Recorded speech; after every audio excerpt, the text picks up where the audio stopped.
जय श्री राम, जय श्री कृष्ण। बागेश्वर राम कथा में सभी भक्तों का स्वागत है। आज हम आपको गीता के बारे में बताएंगे। जय श्री कृष्ण। अगर हमारे चैनल पे आप नए हैं तो हमारे चैनल को कृपया सब्सक्राइब कर लें और लाइक करें। भगवत गीता यथार्थ रूप को प्रस्तुत करने का एकमात्र उद्देश्य बद्ध जिज्ञासाओं को उस उद्देश्य का मार्गदर्शन कराना है जिसके लिए कृष्ण इस धरा पर ब्रह्मा के एक दिन में एक बार अर्थात प्रत्येक 8 अरब 60 करोड़ वर्ष बाद अवतार लेते हैं। भगवत गीता में इस उद्देश्य का उल्लेख हुआ है और हमें उसे उसी रूप में ग्रहण कर लेना चाहिए, अन्यथा भगवत गीता तथा उसके वक्ता भगवान कृष्ण को समझने का कोई अर्थ नहीं होगा। भगवान कृष्ण ने सबसे पहले लाखों वर्ष पूर्व सूर्य देव से भगवत गीता का प्रवचन किया था। हमें इस तथ्य को स्वीकार करना होगा और कृष्ण के प्रमाण की गलत व्याख्या किए बिना भगवत गीता के ऐतिहासिक महत्व को समझना होगा। कृष्ण की इच्छा का संदर्भ दिए बिना भगवत गीता की व्याख्या करना महान अपराध है।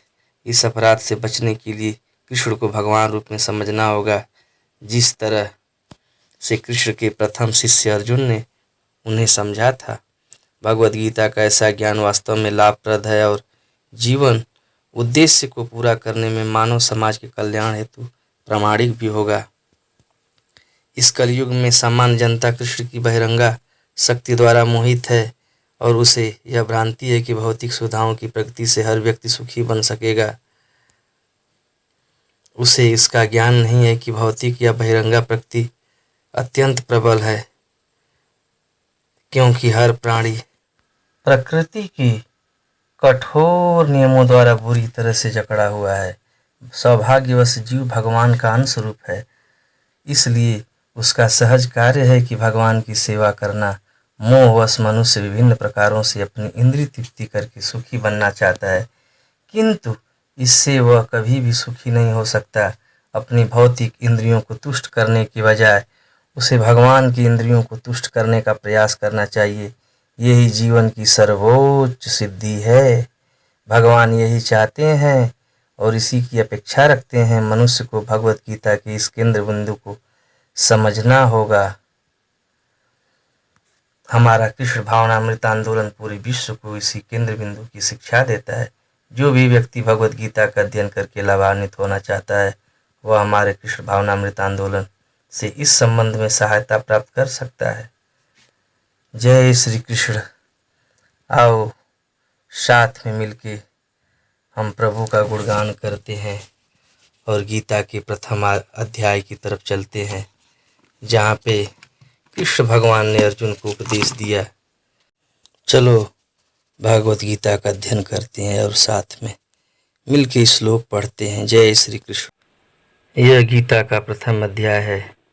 धृतराष्ट्र उवाच धर्म क्षेत्रे कुरुक्षेत्रे समवेतायुयुत्सवः मामकाः पांडवाः च एव किम अकुर्वत संजय। धृतराष्ट्र ने कहा, हे संजय, धर्म भूमि कुरुक्षेत्र में युद्ध की इच्छा से एकत्र हुए मेरे तथा पांडु के पुत्रों ने क्या किया। तब संजय उत्तर देता है, दृष्ट्वा तु पांडवम अनीकम व्यूढ़म दुर्योधनः तदा आचार्यम उपसंगम्य राजा वचनम अब्रवीत। संजय ने कहा, हे राजन, पांडुपुत्रों द्वारा सेना की व्यूह रचना देकर राजा दुर्योधन अपने गुरु के पास गया और उसने ये शब्द कहे। धृतराष्ट्र जन्म से अंधा था। दुर्भाग्यवश वह आध्यात्मिक दृष्टि से भी वंचित था। वह यह भी जानता था कि उसी के समान उसके पुत्र भी धर्म के मामले में अंधे हैं और उसे विश्वास था कि वे पांडवों के साथ कभी भी समझौता नहीं कर पाएंगे, क्योंकि पांचों पांडव जन्म से ही पवित्र थे। फिर भी उसे तीर्थ स्थान के प्रभाव के विषय में संदेह था। इसलिए संजय युद्ध भूमि की स्थिति के विषय में उसके प्रश्न के मंतव्य को समझ गया। अतः वह निराश राजा को प्रोत्साहित करना चाह रहा था। उसने उसे विश्वास दिलाया कि उसके पुत्र पवित्र स्थान के प्रभाव में आकर किसी प्रकार का समझौता करने नहीं जा रहे हैं। उसने राजा को बताया कि उसका पुत्र दुर्योधन पांडवों की सेना को देखकर तुरंत अपने सेनापति द्रोणाचार्य को वास्तविक स्थिति से अवगत कराने गया है। यद्यपि दुर्योधन को राजा कहकर संबोधित किया गया है, तो भी स्थिति की गंभीरता के कारण उसे सेनापति के पास जाना पड़ा। अतएव दुर्योधन राजनीतिज्ञ बनने के लिए सर्वथा उपयुक्त था, किंतु जब उसने पांडवों की व्यूहरचना देखी तो उसका यह कूटनीतिक व्यवहार उसके भय को छिपा न पाया। आज प्रथम अध्याय का 2 श्लोक हम लोग पढ़े, कल फिर पढ़ेंगे। जय श्री कृष्ण। हरे राम।